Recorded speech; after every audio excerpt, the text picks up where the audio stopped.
ఏదైతే భారతదేశంలో ప్రజాస్వామ్య విలువలు ప్రజాస్వామ్యం మొత్తము నశించిపోయింది, ఇక దీనికి దిక్కు లేదు, దారి లేదు, ఒక autocratic rule, dictatorial form of government నడుస్తున్నది భారతదేశంలో. ఇక దీనికి ఎవరు ఆదుకునేటోళ్ళు లేరు అనే టైంలో అన్హోనీకో హోనీ కర్దియే, హోనీకో అన్హోనీ, ఏక్ జగా జబ్ జమా హోతీనో అమర్ అక్బర్ ఆంతోనీ అని ఒక పాట ఉంటుంది. అది అంటే మూడు మతాలు, అంటే మతాలకు అతీతంగా కులాలకు అతీతంగా విద్యార్థులు మొత్తం ఒక్కటయ్యి నీట్ పేపర్ లీక్లో హిందువులు ముస్లింలు క్రిస్టియన్లు సిక్కులు అనేది ఏం తేడా లేదల్లా. అందరు రాసినటువంటి పరీక్ష పేపర్ లీక్ అయిందని చెప్పని వచ్చిన తర్వాత 20 లక్షల పైన రాసినటువంటి వాళ్ళు, వాళ్ళ కుటుంబాలు, వాళ్ళు చూసినటువంటి మానసిక వ్యధ, దానికి వ్యతిరేకంగా ఒక వాయిస్, ఒక సుప్రీంకోర్టు బాధ్యత లేనటువంటి ఒక సుప్రీంకోర్టు ప్రధాన న్యాయమూర్తి దేశ యువతను పట్టుకొని కాక్రోచ్లు, జిల్ల పురుగులు అనే పదం, అంటే ఎస్ మేము జిల్ల పురుగులమే అనేది ఒక సెటైరికల్ పదంతో ఒక పార్టీ అని ఎస్టాబ్లిష్ చేసి దాని ఇప్పటి కూడా వాళ్ళు ఎన్నికలకు పోతా అంటలేరు. వాళ్ళు ఎస్ ఆ మంత్రి నీట్ పేపర్ విషయంలో మనందరం ఒకటైదాం అని అంటే ఆ ఇచ్చిన కాల్ తోటి దేశంలో ఉన్నటువంటి ఫ్రస్ట్రేటెడ్ యువతరం మొత్తం, నిరుద్యోగులు కావచ్చు, అంటే ఈ దేశాన్ని రక్షించుకోవాలని అనుకునే వాళ్ళందరూ ఒక్క దగ్గరికి వస్తే వాళ్ళ మీద మామూలుగా కాదు దేశ ద్రోహులు అన్నారు, ముఖ్యమంత్రుల స్థాయిలో ఉన్నటువంటి వాళ్ళు అన్నారు, ఉప ముఖ్యమంత్రి స్థాయిలో ఉన్నటువంటి వాళ్ళు అన్నారు, కేంద్ర మంత్రులు అన్నారు, చాలా మంది కొన్ని మీడియా ఛానళ్ళు వీళ్ళందరూ కలిసి వీళ్ళు దేశ ద్రోహులు, అరాచక శక్తులు, వీళ్ళు పాకిస్తాన్తో కలిసిరు, చైనాతో కలిసిండ్రు, ఫండ్స్ బయటికి వెళ్ళి వస్తున్నాయి, ఇవన్నీ మామూలు దుష్ప్రచారం జరగలే. వీటన్నిటిని తలదించే రీతిగా చాలా మంది అంటారు కేంద్ర ప్రభుత్వం తలవంచుడు కాదు, మొత్తం బోర్ల బొక్కల అన్నాడు నరేంద్ర మోడీ. దేశంలో ఉన్నటువంటి విద్యార్థి ఉద్యమానికి, యువతరం చేసినటువంటి ఉద్యమానికి మొత్తం సాష్టాంగ నమస్కారాలు చేసి బొర్లిండి ఆయన మొత్తం. ఇది చూసిన తర్వాత మొన్నటిదాకా మాట్లాడిన ఎవరు వాళ్ళ గోదిలో కూర్చున్నటువంటి, వాళ్ళ ఒడిలో కూర్చున్నటువంటి గోది మీడియా ఏదైతే ఉందో వాళ్ళు కావచ్చు, మిగతా అందరూ కూడా ఎవరైతే ఉన్నారో, ఇన్ని రోజులు మీరు నోర్లు అనుకున్నారు జనాలు,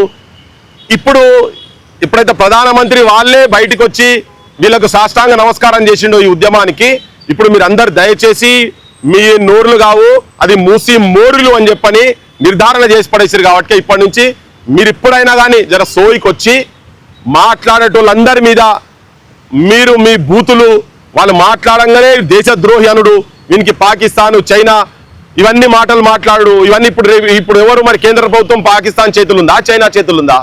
సో జర సోయికి రావాలని చెప్పదలుచుకున్నా.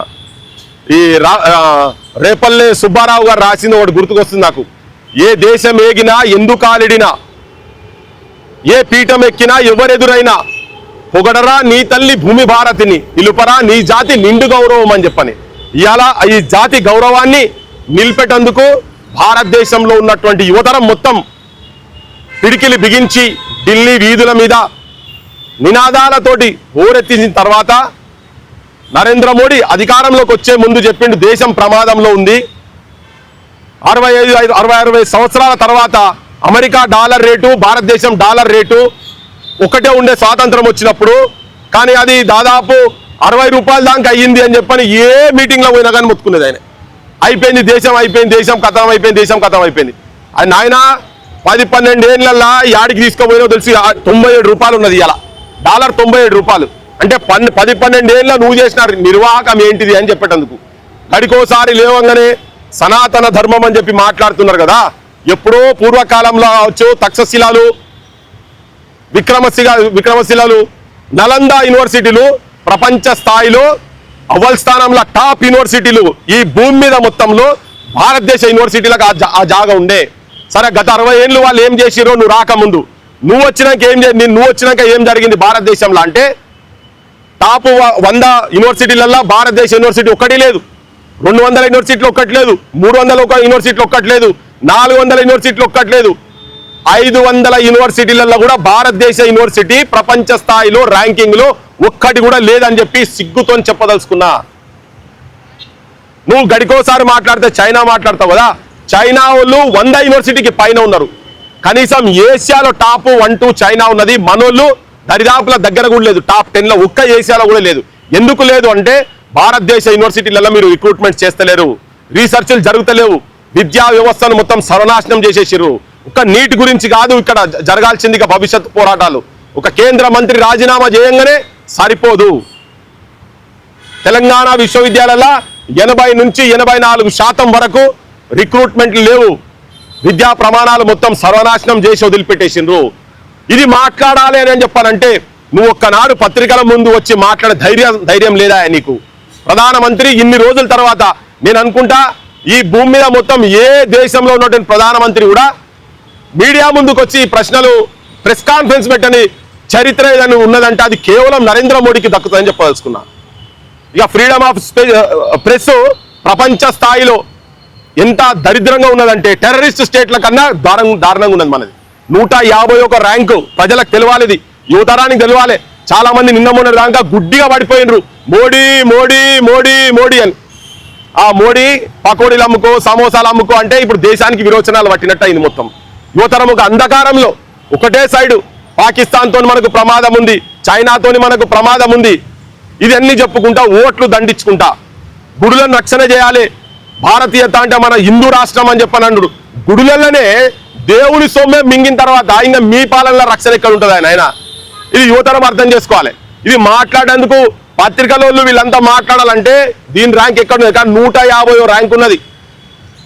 నిన్న మాట్లాడుకుంటూ ఒక పెద్ద మనిషి చెప్పిండు ఎంత ఘోరం బక్క చిక్కున్నారు అంటే నాకు తెలంగాణ ఉద్యమం అప్పుడు గుర్తుకొచ్చింది. పిన్నీసులు పెట్టుకొని చెప్పులు లేకుండా గుండీలు పోతే పిన్నీసులు పెట్టుకొని వెనుక పాయింట్లు జినిగి కాలేజీ స్టూడెంట్స్ వచ్చి రాళ్లతోటి తిరుగుబాటు చేసే మానుకోటల ఆంధ్రోళ్లకు ఆంధ్ర పాలకులకు ఒక్కసారి వాళ్ళందరికీ ఇది పడ్డది. ఇలా ఢిల్లీలో కూడా చాలా మంది నిరుపేద కుటుంబాలకి వెళ్ళి వచ్చినటువంటి వాళ్ళు, చదువుకొని నౌకర్లు లేనటువంటి వాళ్ళు వచ్చక్కడ వీధుల మీద కొట్లాడుతుంటే అమానుషంగా లాఠీ దెబ్బలు అయితే పెట్టినరో. నేను చెప్తున్నా, ముళ్ళుగర్ర వెనకట వ్యవసాయం చేసేటప్పుడు ఎడ్లకు బర్లకు నాగలు దున్నేటప్పుడు బండ్లు నడిపేటప్పుడు ధాన్యాన్ని తీసుకుపోయేటప్పుడు దాన్ని కుచ్చేది, ముళ్ళుగర్ర పెట్టి కుచ్చేది. ఇప్పుడు అట్లా కూడా ఎవరు గుచ్చలేరు. అంటే అంత అమాననీయంగా పశువుల మీద చేసినటువంటి పనిని ఢిల్లీ నడి రోడ్ల మీద, పాకిస్తాన్లో చైనాలో కాదు భారతదేశంలో ఢిల్లీలో జంతర్ మంతర్ దగ్గర ఒక సైలెంట్ ప్రొటెస్ట్ జరుగుతుంటే పోలీసు వాళ్ళు ఆడబిడ్డలను పట్టుకొని వెనక పట్టుకొని ఇట్లా పెట్టి కూర్చుడు చూసినాం కదా. దేశం మొత్తం కన్నీళ్ళ పర్వంతం అయిపోయింది. ముళ్ళుగర్రలతో పెట్టి కూర్చుడైంది.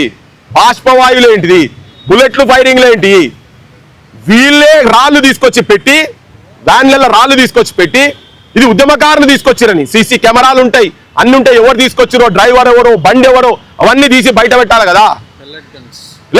గన్స్ వాడిండ్రు, రాళ్ళు తీసుకొచ్చిండ్రు, ఆడబిడ్డల బట్టలు చింపిండ్రు. ఇవన్నీ చూసినాక దేశం బగ్గుమన్నది. దేశంలో ఉన్నటువంటి మాల్ న్యూట్రిషన్, అరే పుట్టే పిల్లలకు కూడా కనీసం పుట్టే పిల్లలకు సరి అయిన పౌష్టికాహారం దొరకలేదని ఆయన ఇడా వయసుకు తగ్గట్టుగా పొడుగు భారతదేశ పిల్లల్లో 36% లోటు ఉన్నదని చెప్పదలుచుకున్నాను నేను. ఇది తెలవాలి, జనాన్ని తెలవాలి. అనేమియా తోటి 57% మహిళలు ఇబ్బంది పడుతున్నారు. భారతదేశ మహిళలు పొద్దున్న లేసే భారతీయత గురించి మాట్లాడతారు కదా, భరతమాత ఏడుస్తున్నది. ఇవన్నీ కాక పైశాచికంగా ఇప్పుడు రాహుల్ గాంధీ ఒక కొత్త మాట మొదలు పెట్టిండి. ఎవడెవడైతే ఢిల్లీలో ఆర్డర్ చేసిండు కేంద్ర మంత్రి దీనికి జవాబు చెప్పాలి, మేము పార్లమెంట్ లో మాట్లాడతాము అని చెప్పని అన్నాడు. నేను కూడా అడుగుతున్నా, నువ్వు పాలించేటువంటి తెలంగాణ రాష్ట్రంలో ఆడబిడ్డల మీద పోలీసు వాళ్ళు చేయి చేసుకుంటున్నారు. ఇప్పుడు నిరుద్యోగ యువతరం మీద లాఠీలు దులుపుతున్నారు, నిరుద్యోగ యువతరం మీద బూతులు తిడుతున్నారు. ఎల్ కొడుకులు ఎం కొడుకులు అని మరి పచ్చిగా. నేను ఒక రాష్ట్ర మంత్రి ముంగట ఇక్కడనే రవీంద్ర భారతిలో కూర్చొని ఆయన స్టేజ్ షేర్ చేస్తే చెప్పిన, నేను యాక్షన్ తీసుకుంటా అని చెప్పిండు. బహిరంగంగా వేదిక మీద చెప్పిన, మీ ప్రభుత్వంలో నిరుద్యోగులను నిరుద్యోగులు ఫైట్ ఎందుకు చేస్తున్నారు? ఇక్కడ 2 లక్షల ఉద్యోగాలు ఇస్తాను నీ మేనిఫెస్టోలో పెట్టినావు. రాహుల్ గాంధీ, రేవంత్ రెడ్డి పెట్టినావు, ఇస్తలేవు అని అడిగితే వాళ్ళ మీద ఇప్పుడు నువ్వు ఢిల్లీలో కేసులు తీయాలని చెప్పని బాగా పోజులు కొట్టుకుంటూ మాట్లాడుతుండ్రు రేవంత్ రెడ్డి. నేను జనానికి చెప్పేది ఏంటంటే, ఈయన రేవంత్ రెడ్డి పని ఎట్లున్నది, రేవంత్ రెడ్డి నువ్వు ఈ రాహుల్ గాంధీ పని ఎట్లుందంటే, సంపినోడే సంతాప సభలు అన్నారు కదా, సంపినోడు సంతాప సభ కాదు, సంపినోడే శవయాత్రలో పాల్గొంటుండు, సంపినోడే నినాదాలు ఇస్తుండు. ఇప్పుడు నేను ర్యాలీ పెట్టిండుగా ఈడ 5 గంటల సేపు ట్రాఫిక్ ని మొత్తం జామ్ చేసి హైదరాబాద్ అంతా ఆగమాగం చేసి మా బోటలో ముట్టిగా రోడ్డు మీద వచ్చి కూర్చుంటామంటే కూడా తీసుకుపోయి బొక్కల వారేస్తారు కదా. ఎవడు పర్మిషన్ ఇచ్చిండా? ఎందుకు చెప్పలే జనానికి నువ్వు ఆ రోడ్ల మీద రావద్దని చెప్పి? ఇట్లా ఆయనే ముంగడికి వచ్చి ఇప్పుడు ఆయన్నే దయ్యాలు వేదాలు వల్లించినట్టుగా ఔరంకి షాదీమే అబ్దుల్లా దివాన్ అన్నట్టుగా నువ్వు చేసిన పని కాదు, నువ్వు చేసిన ఉద్యమం కాదు అది. వచ్చి ఇప్పుడు ఈయననే మళ్ళా నీతివంతమైన మాటలు వీళ్ళే మాట్లాడుతున్నారు. నువ్వు యువకుల మీద విద్యార్థుల మీద తెలంగాణలో కేసులు పెడుతున్నావు కదా, నీ కేసుల సంగతి ఏంటిది? తెలంగాణ ఉద్యమంలో భాగస్వామి అయినటువంటి వాళ్ళందరి మీద కేసులు ఎత్తేస్తా అంటున్నావు కదా, ఇప్పటిదాకా వాళ్ళు పోతున్నారు. ఇక కొత్త దుకాణం మొదలు పెట్టిరు వీళ్ళు. మళ్ళా కేంద్రంలో బీజేపీ వాళ్ళు, ఇక్కడ కాంగ్రెస్ వాళ్ళు, బీఆర్ఎస్ వాళ్ళు, బీజేపీ వాళ్ళు కూడా. కాంగ్రెస్ అని ఏం చెప్తాడు, ఇక మీరు మొత్తం 21 వయసుకే రావాలి, మీరు వచ్చేసారే 21 వయసుకే అని చెప్పని వచ్చి మీరు కూడా మీ నిర్ణయాలు మీరు తీసుకోవాలి, చట్టసభలకు రావాలని నేను విజ్ఞప్తి చేస్తున్నా. కరెక్టే, మీరందరూ యంగ్ హార్సెస్ కూడా చూస్తున్నారు. పెద్ద మనిషి అన్నాడు young horses are better than old donkeys అని. నేను డాంకీస్ అనే పదం వాడదలుచుకోలేదు, ఎందుకంటే వాళ్ళందరూ పెద్ద మనుషులు ఉన్నారు. మీ దాంట్లో పెద్ద కుర వృద్ధులు ఉన్నారు కదా, రాజకీయ డాంకీస్ అనదలుచుకోవాలి, అట్లీస్ట్ ఓల్డ్ ఎలిఫెంట్స్ అనదలుచుకున్నా. సో యంగ్ హార్సెస్ ని తీసుకొస్తా అంటున్నావు కదా. ఏ పిసిసి అధ్యక్షుడు అయితే చెప్పిండు, ప్రపోజల్ పెట్టిండు అంటున్నారు. 18 ఏళ్ళకే మా రాహుల్ గాంధీ తీసుకొచ్చి చట్టం చేసిండు, 61 నెంబరు ఇదంతా చెప్పిండు కదా. నీ ఎమ్మెల్సీ పదవికి రాజీనామా చేసి మహేష్ కుమార్ గౌడ్ గారు ఆయనను ఎవరినో ఒక 21 వయసుని ఉస్మానిస్టోన్ చేస్తావా, ఎవరిని చేస్తావో చేసి విద్యాశాఖ మంత్రిని చేసి 15% మీరు మేనిఫెస్టోలో పెట్టినట్టు ఉద్యోగ విద్యాశాఖ మంత్రిని చేసుడు కాదు. You be the change what you seek from others. Revanth Reddy నువ్వు చేసి ఆయన ఎమ్మెల్సీ పదవికి రాజీనామా చేసి పిసిసి పదవి ఉంచుకోమని చెప్పు. పోయి ఢిల్లీకి పోతా అంటున్నావు కదా, ప్రపోజల్ పెట్టుకొని మంత్రిని చేసి 15% ఇచ్చి పెట్టు. ఉట్టిగా నువ్వు నేను మంత్రిని చేస్తా, నేను రాహుల్ గాంధీతో మాట్లాడతా, మా వాళ్ళందరితో సోపతోళ్ళందరితో ఇండియా అలయన్స్ వాళ్ళందరితో మాట్లాడతా. ఇవన్నీ ఉట్టి బక్వాస్ గ్యాస్ మాటలు చెప్పకు. Empty vessels make more noise. ఖాళీ డబ్బాల లొల్లు ఎక్కువ ఉంటుంది, నువ్వు ఉట్టి ఖాళీ డబ్బావు. రేవంత్ రెడ్డి నువ్వు ఒక ఖాళీ డబ్బావు, రాహుల్ గాంధీ ఒక ఖాళీ డబ్బా. నీకు నిజంగా అమలు చేయదలుచుకుంటే ఈ పనులు చేయి. నువ్వే చెప్పినావు ఉస్మాన్ యూనివర్సిటీలా, మా వాడు ఒక ఆయన చెప్పిండు సోక్కొచ్చి 1000 కోట్లు అనగానే లవ్లో పడ్డాడు, విద్య అనే అమ్మాయితో ఒక ఆయనతో లవ్లో పడ్డాడు అని. ఇప్పుడు లవ్ ఫెయిల్ అయిందా? లవ్ ఫెయిల్ అయినా అదే ఏవి నీ 1000 కోట్లేవి చెప్పాలి. ఇప్పుడు అన్నోళ్ళు చెప్పాలి, మరి 100 కోట్లు ఇచ్చిండో 10 కోట్లు ఇచ్చిండో మాకైతే తిరగలే, కొన్ని ఇస్తోడం తిన్నడో కూడా మాకు తెలియదు. రిక్రూట్మెంట్ లేదు కదా. ఇవన్నీ ఈయనని అడగకుండా ఈయననే చేసి ఈయననే దొంగతనం చేసి వాళ్ళ పార్టీలో దొంగతనం చేసి మందిని దొంగ దొంగ దొంగ అంటున్నారు. ఇవి ప్రతిపక్షాలు చేయాల్సినటువంటి ఉద్యమాలు. మీరు చెప్పారు కదా 152 పేపర్ లీక్లని. ఆ 152 పేపర్ లీకులు రాహుల్ గాంధీ గారు ఇప్పటి నుంచి నువ్వు దాని మీద వాడు నిన్ను అడిగేటోడు లేడని అనుకోకుండ్రి. కొత్త బిచ్చగాడు పొద్దెడగలరు అన్నట్టు ఇక మా వాళ్ళు మొదలైనరు. బీఆర్ఎస్ వాళ్ళు సందులో సాడమియా లెక్క వచ్చి వాళ్ళు కూర్చొని వాళ్ళు కూడా మాట్లాడుతారు. వాళ్ళు పెద్ద లీక్ వీరులు, వాళ్ళు గ్రీక్ వీరులు కాదు ఆయన, మీరు పెద్ద లీక్ వీరులు. మీరు మీ దాంట్లో అపాయింట్మెంట్లు మామూలు అపాయింట్మెంట్లా సిగ్గు లేకుండా చెప్పిండుగా కేటీఆర్. నేను చేసేది ఏమన్నా కంప్యూటర్ ముంగట కూర్చొని ఇట్లా కొడతారే, నేను కొడతాను ఐటీ మినిస్టర్ అయితే నేను చేసేది ఉన్నా ఏమన్నా అని మాట్లాడినవి ఇట్లా సిగ్గులేదు. మరి ఇప్పుడు వచ్చి నువ్వు రాజీనామా చేయి అంటున్నావు. నేను జనానికి చెప్పేది ఏంటంటే వీళ్ళందరూ కలిసి కట్టున్నటువంటి దొంగల ముఠా ఇది రాజకీయ వ్యవస్థ మొత్తం, ఇంక్లూడింగ్ బీజేపీ, స్టేట్ బీజేపీ. అసలు ఇప్పుడు ఆడ విద్య మీద జరిగింది కదా, ఇప్పుడు ఇంకొకటి ఇక్కడ జరగాల్సింది ఏంటంటే అన్నిటికన్నా ఘోరమైన హీనమైన నీచమైన మైనర్ బాలికల మీద అత్యాచారం చేసినటువంటి బండి సంజయ్ కొడుకు బొక్కలో పోతాడు, బయటికి వస్తాడు. పెద్ద పెద్ద హెడ్లైన్స్ వస్తాయి వాళ్ళ పేపర్లకు సంబంధించినటువంటి దాంట్లో. ఆయన జైల్లో సామాన్యమైన ఖైదీ లెక్కలో ఉంటాడని చెప్పని. పక్కకి ఎంతమందిని జరిగినాయి, ఎంత క్రైమ్ రేట్ ఉన్నది, ఇవన్నీ ఎవరు మాట్లాడేది.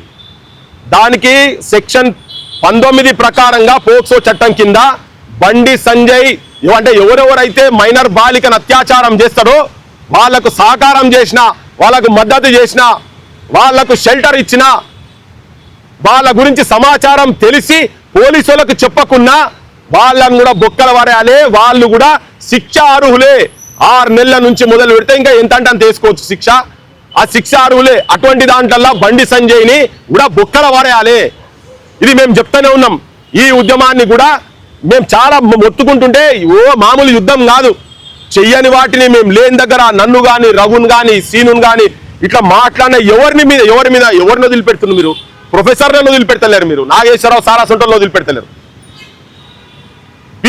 ఇదే బండి సంజయ్ కూడా ఇంతకుముందు పేపర్ లీక్లు బీఆర్ఎస్ గవర్నమెంట్ అయినప్పుడు అప్పుడు రిజైన్ చేయాలని చెప్పి పోరాడినాడు. మరి ఇవాళ ఎందుకే ఇలా సపోర్ట్ చేసుకుంటూ మాట్లాడుతున్నావు మళ్ళీ బండి సంజయ్?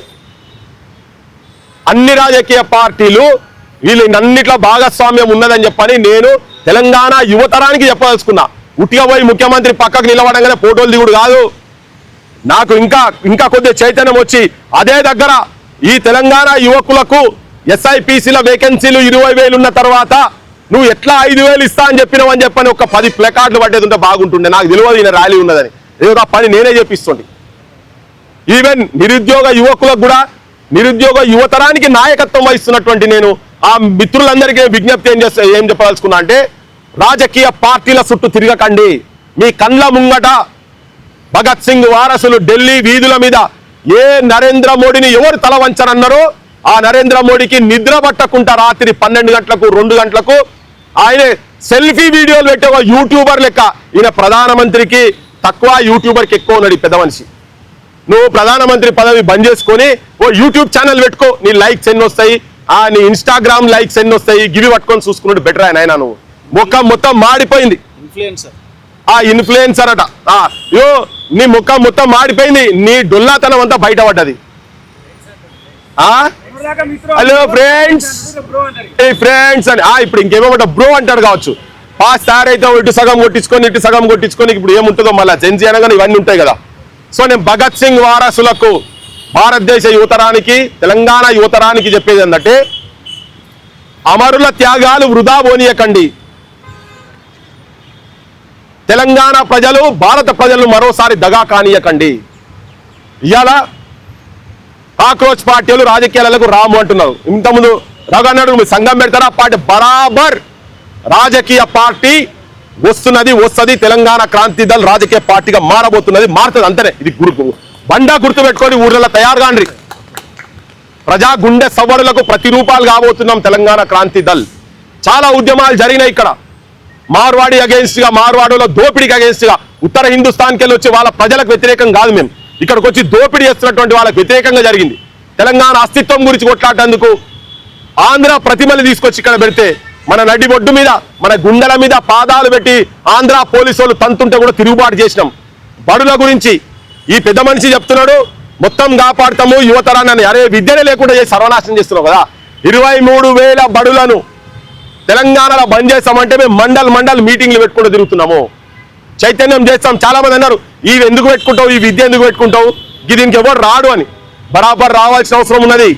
ఈ అస్తిత్వ ప్రమాదం ఉన్నప్పుడు మన ఆరోగ్యాల గురించి కావచ్చు, మన సర్పంచ్ల అంశాలు ఉంటే కావచ్చు, ఎక్కడ సమస్య ఉంటే మన భూ పోరాటాలు కావచ్చు, కబ్జాలు చేస్తున్నటువంటి భూ పోరాటాలు కావచ్చు, 25 లక్షల ఎకరాలు ధరణి పేరు మీద అన్యాక్రాంతమైంది. ఇవన్నీ యువతరం ఇవన్నీ గమనించాలి, వీటన్నిటి గురించి తెలుసుకోవాల్సిన అవసరం ఉంది.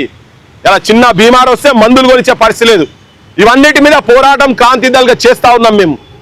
తెలంగాణ సమాజాన్ని కూడా మొత్తం ఒక్క దగ్గర తీసుకొచ్చి దీన్ని ఓట్లు కాదు, మేము ఓట్ల కాడికి రాము అంటేనే తెలంగాణ కూడా ఉద్యమంలో మా ఓటులో ముచ్చట మంది తిరిగినాం. కానీ ఓట్లు మాత్రం దన్నుకున్నది రాజకీయ వ్యవస్థ, రాజకీయ పార్టీలు. వాళ్ళు ఇంత పెద్ద భీకరమైన ఉద్యమం జరిగిన తర్వాత 1200 మంది బిడ్డలు చనిపోయిన తర్వాత కూడా బీఆర్ఎస్ పార్టీ వచ్చిన తర్వాత ఇంటికొక ఉద్యోగము, మంచి చదువు వస్తుంది అనుకుంటే ఆయన 7,000 బడులు బంద్ చేసిండు కేసీఆర్. ఎవడు అడిగాడు? ఈయనే మేనిఫెస్టోలో కాంగ్రెస్ వాళ్ళు పెట్టిండ్రు బంద్ చేసిన బడులు తెరుస్తామని. కానీ ఈయన వచ్చిన తర్వాత ఉన్న బడులను ఊసి చేసి పాటిస్తున్నాడు రేవంత్ రెడ్డి. సో అందుకనే ముఖ్యమంత్రులు, కేంద్ర మంత్రులు ఎవరో మాట్లాడితే పక్క పంట పోయి నిలబడు కాదు, ప్రశ్నించాలి, తిరగబడాలి. పరిష్కారం వచ్చే మార్గం దిశగా మేము నడుపుతాము. ఇది ఒక ఐడియాలజికల్ మిలిటెన్సీ అని ఇంత ముందు కూడా చెప్పిన, నేను ఇప్పుడు కూడా చెప్తున్నా. క్రాంతి దళ్ ఐడియాలజికల్ మిలిటెన్సీ తెలంగాణ నడపబోతున్నది. మొన్న కూడా నా జో డర్గా సో మరగా అని ప్రైమ్ మినిస్టర్ చచ్చిపోయింది, అయిపోయింది. ప్రైమ్ మినిస్టర్ ఆలోచన ఫిజికల్ గా బతుకుండొచ్చు, మానసికంగా ప్రైమ్ మినిస్టర్ను భారతదేశ యువతరం మొత్తం చంపిపడేసింది. ఆయన చేసినటువంటి దుర్మార్గాలన్నీ ఒకటెనుకోటి బయటకు వస్తున్నాయి. మనకెవరికి గెట్టు పంచాయతీ లేదు, కూడా పంచాయతీ లేదు ఎవరితో. మనకి ఈ భారత నేలను ప్రపంచ స్థాయిలో ఎక్కడ పోయినా కానీ గొప్పగా చెప్పేటువంటి స్థాయిలో మన స్టాటిస్టిక్స్ డేటా ఉండాలని చెప్పేటందుకే. సో తెలంగాణ ఒక రాజకీయ పార్టీగా రాబోతున్నది, ఇట్లా క్రాంతిదళ్ ఒక రాజకీయ పార్టీగా రాబోతున్నది. ఈ ముఖ్యమంత్రులు వీళ్ళు ఈ పగటి ఏషగాన్లతోటి జాగ్రత్త అని చెప్పదలుచుకున్నా నేను. యువతరానికి జాగ్రత్త ఒక్కటే ఆయన నిజంగా చేయదలుచుకుంటే ఇప్పుడు మేము అన్న డిమాండ్స్ చెయ్యాలి. నువ్వు 21 ఏళ్ళని చెప్పినావు కదా, పెట్టు. 2 నెలలు 3 నెలల యూనివర్సిటీలో రిక్రూట్మెంట్ చెయ్యి. మొత్తం ఏదైతే బంద్ అయిన టీఆర్ఎస్ గవర్నమెంట్లో ఉన్నప్పుడు బంద్ అయిన బడులన్నింటినీ తెరువు. నువ్వు చెప్తున్నావు ప్రైవేటీకరణ కేంద్రం నుంచి మొదలు పెడితే ఇక్కడ దాకా బాకింది. హాస్పిటల్ అపోలో హాస్పిటల్ ఇనాగ్రేషన్ పోయినప్పుడు చెప్పినావు నువ్వు 100 హాస్పిటల్ నేను ఇంకా 2 సంవత్సరాల ముఖ్యమంత్రి ఉంటా 100 హాస్పిటల్ మీరు కట్టాలి 100 హాస్పిటల్ కూడా నేనే ఇనాగ్రేషన్ రావాలి అంటే గవర్నమెంట్ హాస్పిటల్ను బంద్ చేపిస్తున్నారు రేవంత్ రెడ్డి. రాహుల్ గాంధీ ఢిల్లీలో ఒక మాట, ఎలక్షన్స్ కు ముందు ఒక మాట, ఎన్నికల తర్వాత ఒక మాట. అందుకని ఏ రాజకీయ పార్టీని స్పేర్ చేయకండి. ఎవరు ప్రజల గురించి ఆలోచిస్తలేరు. వీళ్ళందరూ ప్రజా కంటకులని చెప్పదలుచుకున్నా. సోషల్ మీడియాలో ఇప్పుడు ఈయన అంటున్నాడు ఎవరెవరైతే ప్రజల గురించి ప్రశ్నించే గొంతులను తొక్కొద్దని ముఖ్యమంత్రి నిన్న మాట్లాడిండు. నువ్వు తొక్కుతున్నావు కదా, నువ్వు ఇళ్లలో పోయి రాత్రి పూట తీసుకుపోయి నువ్వు అరెస్టులు చేపిస్తున్నావు కదా. ఇగో ప్రజల గురించి సమస్యల గురించి వెలుగుమట్ల గురించి పోయి అక్కడ ఇల్లు ఊలగొడుతుంటే దాన్ని చూపిస్తేందుకు పోతుంటే అరెస్టులు చేసి పోలీస్ స్టేషన్లో పెట్టింది ఎవరా రేవంత్ రెడ్డి? నువ్వు నీ రాజ్యం కాదా? ఎవరు బీజేపీ వాళ్ళు వచ్చి అక్కడ కొట్లాడలే. కొన్ని గొంతుకలు తెలంగాణలో కొన్ని బతుకున్న గొంతుకలు, అది కూడా చెప్తున్నా.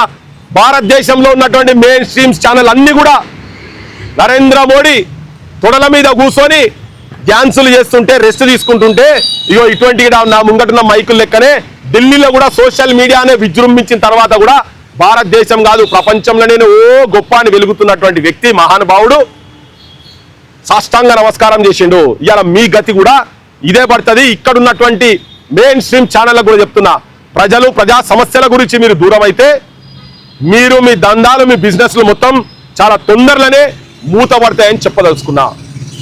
సో చెప్పలేదంటనకపోయారు, తస్మాత్ జాగ్రత్త. తెలంగాణ యువతరానికి ఒక ఆర్గనైజ్డ్ గా ఈ యుద్ధాన్ని తీసుకుపోదాం. ఇది ఎలక్షన్లలో వాళ్ళకు దెబ్బ పడాలి. నిజమైన తెలంగాణ వాదులు, నిజమైన భరతమాత ముద్దు బిడ్డలు, దేశ ప్రేమను గుండెల మొత్తం నింపుకున్నటువంటి వాళ్ళ చేతులలో భారతదేశ రాజకీయ వ్యవస్థ, అసెంబ్లీలు కావచ్చు, పార్లమెంట్లు కావచ్చు వస్తే మీకు ఆత్మహత్యలు ఉండయి. ఆఖరి డేటా చెప్పి నేను ముగిస్తా. విద్యార్థి యువకులకు చెప్పదలుచుకున్నా, గత 10 ఏళ్లలో 1,23,000 మంది విద్యార్థులు ఆత్మహత్య చేసుకున్నారు. 1,23,000 మంది.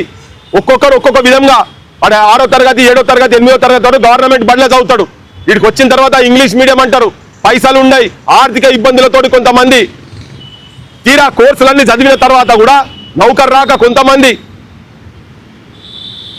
ఆర్థిక ఇబ్బందులతోటి వేరేటోళ్ళేమో కాన్వెంట్ స్కూల్లో చదివేటోళ్ళు ట్యూషన్లు పెట్టి వాళ్ళ ఇంట్లో పెడితే నిరుపేద పిల్లలు ఆ ట్యూషన్లు కూడా పోలేక రెక్కాడితే డొక్కాడినటువంటి పిల్లలు చచ్చిపోతున్నారు. దాంట్లో ఒక 25,000 మంది అయితే డైరెక్ట్ ఇటువంటి సమస్యలతో చచ్చిపోతున్నారని నేను చెప్పేది కాదు, నేషనల్ క్రైమ్ రికార్డ్ బ్యూరో చెప్తున్నటువంటి లెక్కలు చెప్తున్నాను. ఇవన్నీ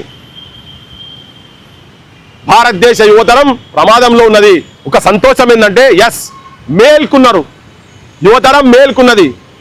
నవతరం నవ భారతదేశాన్ని, నవ తెలంగాణను నిర్మాణం చేసే దిశగా ప్రతి ఒక్క అంశాన్ని పరిగణలోకి తీసుకొని ఈ రాజకీయ నాయకులు చేసేటువంటి ఉపన్యాసాలు, ఊకదుంపుడు మాటలు, ఊదుగాలది పీర్లేవదీలతోటి ఇట్లా వచ్చినప్పుడే ఏంటంటే ఆ సమూహాన్ని ఎంబడి తీసుకుపోయేందుకు అన్ని రాజకీయ పార్టీలు వచ్చినాయి.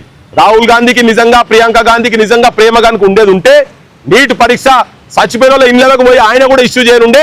ఈ రాష్ట్రంలో కూడా నిరుద్యోగ యువకులు నేను వచ్చిన తర్వాత, నేను మీ హాస్టల్లోకి వచ్చిన తర్వాత కూడా నిరుద్యోగులు చచ్చిపోయినరు. ఇవాళ 100కు పైన మీరు చక్కగా అన్నం పెట్టక ఎన్ని అబద్ధాల మాటలు అంటే చెప్పంగానే బయట చెప్తుంటే అనుకుంటారు అందరికీ మేము మొత్తం 6 రోజులకు 6 మెనూలు. ఒకరోజు దోశ తింటావు, ఓ రోజు ఉప్మా తింటావు, ఓ రోజు ఇడ్లీ తింటావు, ఓ రోజు పెసరట్టు తింటావు, ఓ రోజు మిల్లెట్స్ తింటావు అనగానే అందరు అనుకుంటారు, బయట కూడా అనుకుంటారు అబ్బా తెలంగాణలో ఏం పెడుతున్నాను. 44 లక్షల మంది విద్యార్థులు ఉన్న దగ్గర 1,40,000 మంది కూడా నువ్వు పెడతలేవు ఆ బువ్వ, అది కూడా చక్కగా పెడతలేవు, నువ్వు గుడ్డు కూడా చక్కగా ఇస్తలేవు. కానీ జనానికి చెప్పేటప్పుడు ఇవన్నీ చెప్తున్నారు కదా. ఈ దొంగ మాటలు మాట్లాడేటువంటి కాంగ్రెస్ పార్టీని కావచ్చు, బీజేపీని కావచ్చు, వీళ్ళు చెప్పిన ఎందుకు అమలు చేస్తున్నారని కొట్లాడినటువంటి బీఆర్ఎస్ హయాంలో కూడా అదే జరిగింది కదా. ఈ ఆత్మహత్యలు జరుగుతున్నటువంటి వాళ్ళ ఇళ్లకు మీకు నిజంగా ప్రేమ ఉండదు ఉంటే రాహుల్ గాంధీ నేను తీసుకపోతుందా? బిషప్ కూడు తిని ఫస్ట్ చచ్చిపోయిన పేరు ప్రశాంత్. మేమేమైనా వాడికి భువనగిరి దగ్గర పిలాయపల్లి జిబ్లాక్పల్లి అనే ఊరు పోచంపల్లి మండల్లో మొట్టమొదటి సావు. నాగరాజ్ అనే ఒక సబ్ ఇన్స్పెక్టరు తల్లిదండ్రులను అంబులెన్స్లోకి తీసుకుపోతుంటే నిర్మానుషంగా కాల్తో తన్ని బేగంపేట దగ్గర పడేస్తే మేము కంప్లైంట్ చేస్తే ఇయ్యాల వరకు యాక్షన్ తీసుకోలే. పోలీస్ మంత్రి రాహుల్ గాంధీ అడుగుతున్నావు కదా, పోలీస్ మంత్రి సంగతి ఏంటిది, అమిత్ షా సంగతి ఏంటిది అని ఇలా మేము అడుగుతున్నాం. నీ పోలీస్ మంత్రి సంగతి ఏంటిది, కాంగ్రెస్ పోలీస్ మంత్రి సంగతి ఏంటిది? లంజా కొడుక అని చెప్పి నిరుద్యోగ యువకులను తిట్టినటువంటి ఏసీపీ సంగతి ఏంటిది? నువ్వు చెప్పే శ్రీరంగ నీతిలో ఓడిన వినటందుకు సిద్ధంగా లేరు. మిమ్మల్ని అందరినీ ఏకిపాడేస్తాం ఇడ. సో అందుకని ఆడ మాట్లాడినప్పుడు నీ రాజ్యం నీ ప్రభుత్వంలో ఏం జరుగుతుందో కూడా చూడాల్సిన అవసరం ఉన్నది. లేకపోతే ఇవి జరుగుతాయి, ఈ పోరాటాలు ఇక్కడ జరుగుతాయి. తెలంగాణకు కొత్త ఏం కాదు, తెలంగాణ ప్రతిరోజు పోరాటం చేస్తున్నది. ఆఖరి ముచ్చట చెప్పి ఆపేస్తా. తెలంగాణలో ఉన్నటువంటి ఇంటెలెక్చువల్స్ కూడా కొంతమంది BJP civil societies, BJP intellectuals అయిపోయారు. కొంతమంది BRS intellectuals, BRS civil societies అయిపోయారు. కొంతమంది Congress civil societies, Congress intellectual గా తయారైపోయారు. మిమ్మల్ని ఎవరు ఇంటెలెక్చువల్ అన్నట్టు సొంటోళ్ళను గడికో చిత్తం గాడిది గుణం అన్నట్టుగా ఇవాళ ఒక పని ఉంటే ఇవాళ ఒక మాట, రేపోటి ఉంటే రేపో మాట మాట్లాడుకుంటే తిరుగుడు కాదు. ప్రజల గురించి మాట్లాడుండి. ఇలా కొంతమంది ఈ మూమెంట్లో వచ్చి మాట్లాడుతున్నారు కదా, నేను భవిష్యత్తులో పేర్లు చెప్పి మాట్లాడుతా, ఒక్కొక్కరిని పేర్లు చెప్పి మాట్లాడతా.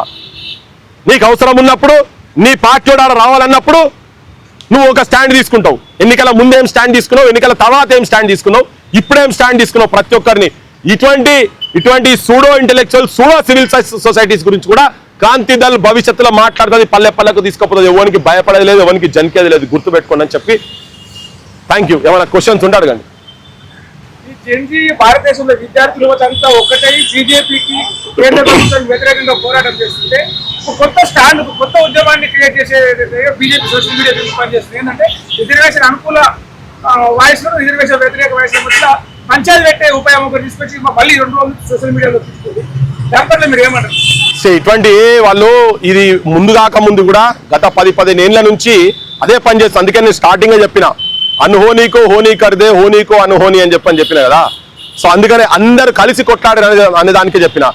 ఎస్, భారతదేశంలో రాజ్యాంగం ఇచ్చినటువంటి హక్కులు, రిజర్వేషన్ల హక్కులు కూడా ఎక్కడ రిజర్వేషన్ గవర్నమెంట్ వ్యవస్థలు, గవర్నమెంట్ ఇన్స్టిట్యూషన్స్ మొత్తం బొందబెడుతున్నారు కదా.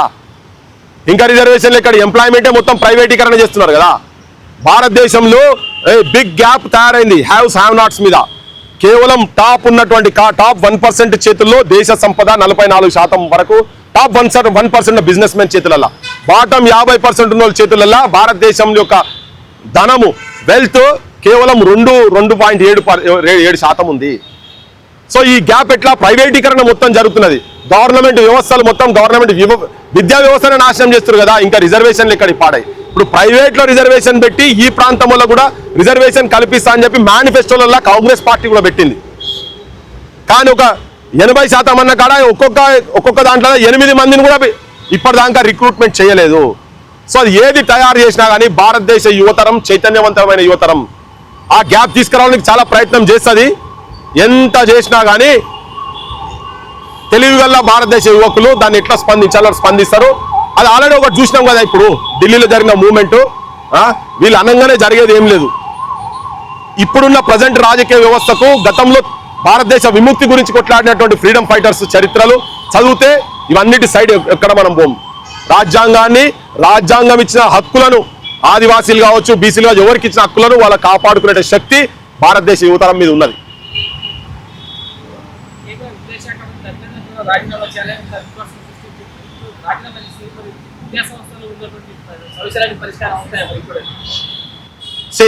ఆ డిమాండ్ దాన్ని బట్టికే ఉండే.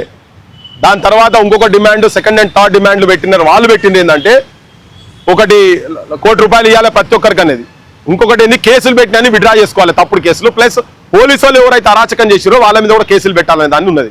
విద్యా వ్యవస్థ మీద సమూలంగా మార్పు జరగాలని చెప్పని మా బొట్టలో చాలా ఏళ్ళ నుంచి కొట్లాడుతున్నాం. మేము కూడా అసలు తెలంగాణ ఉద్యమంలో వచ్చింది కూడా ఈ బడులు బంద్ అవుతున్నాయి, బడులల్లా చెట్ల కింద పోరగాళ్ళు నీడ తిరిగినట్టు తిరుగుతున్నారని పాటలు పాడుకుంటా 96 నుంచి తిరిగినాం. ఆ వ్యవస్థ ఏది మారతలేదు కనుకనే ఇలా మేము దాని మీద వర్క్ చేస్తున్నాం. సో ఇది ఉద్యమము, ఇది ఆగలే. ఒక ధర్మేంద్ర ప్రధాన్ రాజీనామా తోటి కాదు. అయితే దాంతో ఒక మెసేజ్ ఏంటంటే అకౌంటబిలిటీ అనేది స్టార్ట్ అయింది ఎక్కడో దగ్గర. ఎవరు కూడా పవర్ఫుల్ కాదు ఈ దేశంలో. ప్రజల ముంగట, ప్రజా ఉద్యమాల ముంగట ఎవరు పవర్ఫుల్ కాదు అనేది మాత్రం ఒకటి తేటతెల్లం అయిపోయింది. ఇది ఒక ఉదాహరణగా చూపించచ్చు. కానీ విద్యా వ్యవస్థ ఇప్పుడు కొఠారి కమిషన్ ఆల్రెడీ కమిషన్ ఉంది. ఎప్పుడో 1964-66లో చేసిన కొఠారి కమిషన్ ఇప్పటిదాకా ఇంప్లిమెంట్ కాలే. ఈయన కొత్తది వచ్చి కొత్తది పెట్టి ఇప్పుడు పెట్టి ఆ ఇన్ఫోసిస్ అయినా పట్టుకొచ్చి పెట్టి దీన్ని ఎట్లా చేయాలనే చెప్పని 2 ఏళ్ల కింద ఇదే ప్రధానమంత్రి పార్లమెంట్లో చెప్పిండు. కొత్త అద్భుతమైన చట్టాలు తీసుకొచ్చిన బిడ్డ ఊహని తీసిపెట్టేది లేదని ఇవాళ ఇంత కొట్లాడాల్సి వచ్చింది కదా. కమిటీలు వేసుడు కాదు, అక్కడ ఉన్నటువంటి వానికి మానసికంగా భారతదేశంలో విద్యా వ్యవస్థ మంచిగా ఉండాలి. ఇప్పుడున్నటువంటి వాళ్ళ చేతిలో లేదు కాబట్టి ఒక నూతన రాజకీయ వ్యవస్థ దేశంలో రావాలి, ఇక్కడ కూడా రావాలి. దీనిలో కాంగ్రెస్ వాళ్ళు భాగస్వాములు ఉన్నారు, బీజేపీ వాళ్ళు భాగస్వాములు ఉన్నారు, రాష్ట్రానికి వస్తే బీఆర్ఎస్ వాళ్ళు కూడా భాగస్వాములు ఉన్నారు. మీకు వీరుడు ధర్మేంద్ర ప్రధాన్ గారు పార్లమెంట్ బీజేపీ ఎంపీలు అందరూ కలిసి చాలా వరకు సన్మానం చేశారు. దాని మీద ప్రాక్టికల్ స్పందన రేపిస్టులను వదిలిపెడుతున్నారబ్బా. ఆల్రెడీ మైనర్ బాలికలను రేపులు అత్యాచారం చేసిరని కంప్లైంట్ ఇచ్చిన కేంద్ర మంత్రినే వాళ్ళు పక్క కూర్చోబెట్టుకొని ముచ్చట పెట్టినాక ఈయనకు దండలేసులు పెద్ద కథన. బండి సంజయ్దే ఉన్నది ఇడ. నేను చెప్తున్నా సెక్షన్ ప్రకారంగా చెప్తున్నా కదా. దాన్ని కాదనమని రేవంత్ రెడ్డిని కాదనమని. ఇప్పుడు ఆయనే కదా ఇడ సిపాయి, ఇక రాజు ఇక్కడ ఈయనే కదా రేవంత్ రెడ్డి కదా. టోక్సోలా ఈ కేసు ఉన్నది అలాగే చెప్పాను. ఆయనే చెప్పిండు, ఈయన కూడా చెప్పిండు. రేవంత్ రెడ్డి అన్నాడు ఎవరైనా కానీ బొక్కల వారేసుడే అన్నాడు కదా. మరి ఆయనే చెప్పిండు నా కొడుకును బెయిల్ వస్తుంది అంటే ఆపినా అన్నాడు. అంటే నాకు తెలుసు కదా నేను సరెండర్ చేయలేదు అని చెప్పి బండి సంజయ్ అన్నాడు. నాకు చెప్పిర్రు వకీల్ సాబులు చెప్పిర్రు వస్తుంది అంటే అందుకే ఇన్ని రోజులు ఆపినా అన్నాడు. నీ దగ్గర ఎక్కడో తెలుసు కదా. మరి పోక్సో చట్టం కింద నువ్వు దాచిపెట్టొద్దు, సమాచారం తెలిస్తే కూడా నువ్వు ఆపొద్దు అని. ఆపితే నువ్వు చట్టరీత్యా నువ్వు కూడా పోవాలి కదా. మరి ఆయన కేంద్ర మంత్రిగా పక్క జరగాలి. ఆయనే ప్రధానమంత్రి పక్క కూర్చోబెట్టుకొని మీటింగ్లు పెడుతుండే. ఇంకెక్కడ జనం చూస్తలేరా? ఇప్పుడు నేను మాట్లాడే జనం కొత్తలేదా? మనం కొట్లాడతాం ఇంకా కొట్లాడతాం. అంటే తెలంగాణలో కూడా చాలా సమస్యలు ఉన్నాయి. ఇగో ఈ మూర్తిలో నిలబడరు కదా, 1200 మంది చచ్చిపోయారు, 369 మంది అప్పుడు చచ్చిపోయారు. ఇష్యూస్ అన్నిటి మీద జరుగుతూ ఉన్నాయి. సమగ్రంగా దీనికి ఒక ఎండింగ్ ఇచ్చే పరిస్థితి మాత్రం ఉంటుంది. రాజకీయ పార్టీల చుట్టూ తిరుగుతున్నారు, అయినా కూడా అన్యాయం జరుగుతుంది మీరు అంటున్నారు. సో ఇప్పుడు ప్రధానంగా నిరుద్యోగుల సమస్య రాష్ట్రంలో ఉంది. దానికేమో మీరు నాయకత్వం వహించి దానికి బాధితుల చేతుల్లోనే నాయకత్వం ఉండాలనేది నాకు ఫస్ట్ నుంచి. మేము ఓపెన్ కాస్ట్ తిరిగేటప్పటి నుంచి కూడా అదే. ఇప్పుడు మా సెంటర్లో మోంగలే ఆ పృథ్వీరాజ్ ఏదో కావాలనుకొని చేస్తున్నారని మొదలు పెడతారు. ఉన్నారు కదా వీళ్ళంతా. మన ట్రాక్ రికార్డ్ ఎంతనా ఉండని.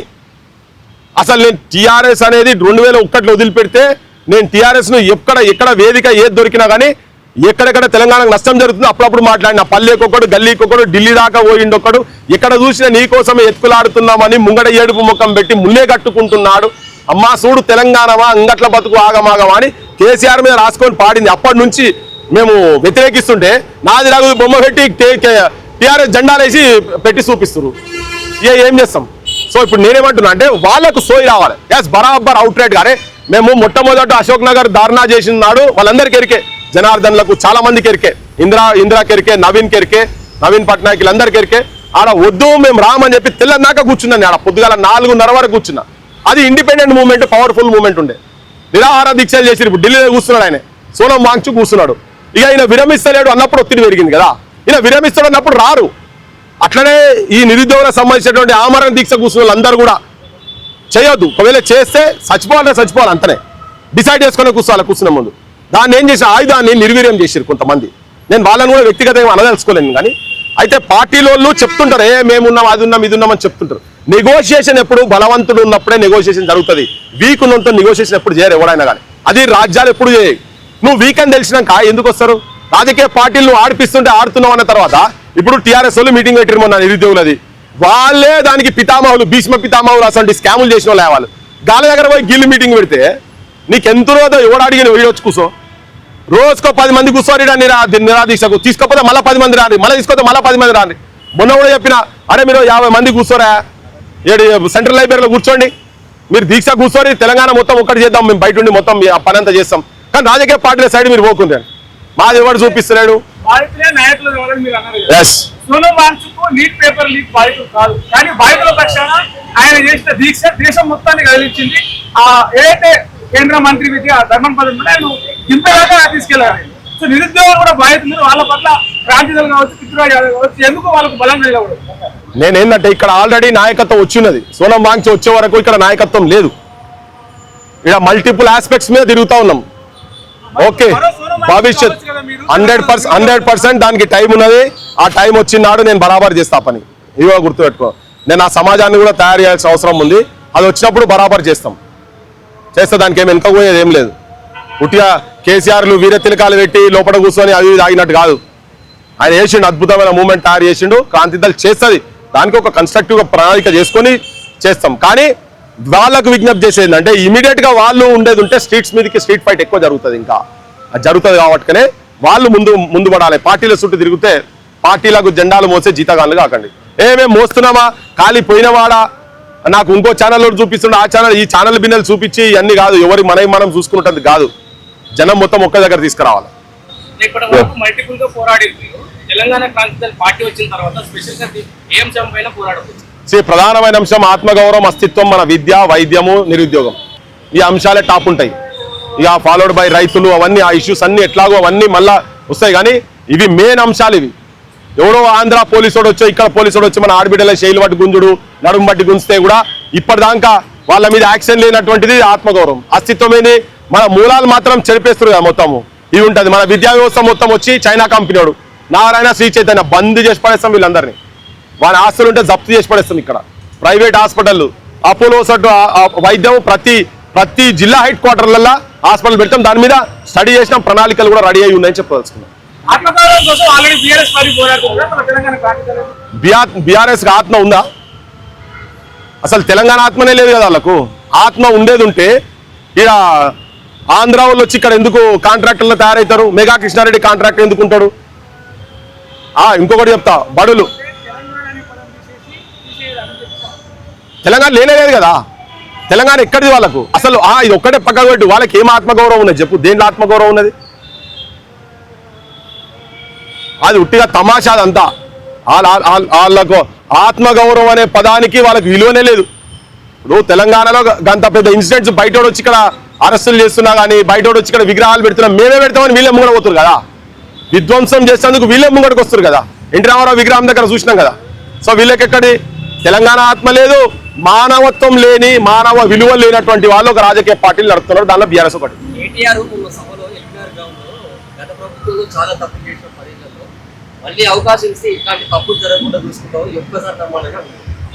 ఇంతకు ముందు కూడా 1200 మంది బిడ్డలు చచ్చిపోయినప్పుడు ఈ విద్యా సమస్య, నిరుద్యోగ సమస్య ఇవన్నీ చూసిన వాళ్ళే కదా వాళ్ళు. నిరుద్యోగులు కూడా ఆత్మహత్యలు చేసుకున్న వాళ్ళే కదా. అవన్నీ చూసిన వాళ్ళే కదా వాళ్ళు. అంతమంది చచ్చిపోయిన తర్వాతనే వాళ్ళకు బుద్ధి రాలే. ఇప్పుడు ఎట్లుందంటే సౌ చువకు కాకే బిల్లి హచ్కు గయాలు ఎక్కున్నది. ఏ లోग कैसे है मालूम? ये हचकू जाके भी चूहे के लिए तरसते लोग. ఆడిపోయి కూడా ఎలుకల గురించి చూసే బాపతోళ్ళు ఇల్లు బీఆర్ఎస్ వాళ్ళు. ఇప్పుడు అధికారం ఎందుకు? నేను ఒక్కటే చెప్తున్నా, నీ వాళ్ళకు నిజంగా నిబద్ధత ఉంటే ఇప్పుడు అదే వేదిక మీద ఆయన ఒక మాట మాట్లాడిండు. నేను మొన్న కూడా చెప్పినది మళ్ళీ చెప్తున్నా. ఏమన్నా అంటే సావు నోట్ల తలకాయ పెట్టి పెద్ద ఆయన తెలంగాణ తెచ్చిండు అన్నాడు. సరే ఇప్పుడు నువ్వు నిజంగా కూడా నీ అధికారం వచ్చేదాకా ఎందుకు పోయి సావు నోట్ల తలకాయ పెట్టుడు, కేసీఆర్ సచ్చుడు, నిరుద్యోగులకు ఉద్యోగాలు వచ్చుడు అని ఆమరణ దీక్ష వచ్చి ఇక్కడ కూర్చోమని చెప్పి కేసీఆర్ను కూర్చోమని చెప్పి కేసీఆర్ను అప్పుడు నమ్ముతాం. నేను కేసీఆర్ కూర్చో 10 రోజులు కూర్చొని ఇడికలకి అదిరొద్దిగా మొత్తం మా బోటలో వచ్చి సపోర్ట్ చేస్తాం రమ్మని కేసీఆర్ను. సో నువ్వు మాట్లాడే దాంట్లో ఆచరణలో నిజం ఎంత ఉన్నది అనేది రావాలి. వీళ్ళే కూర్చుంటారు, వాళ్ళ అయ్యతో కూర్చోబెడతారు. అందుకని ఆ వేదిక మీద మాట్లాడిన మాట మీద చెప్తున్నాను నేను.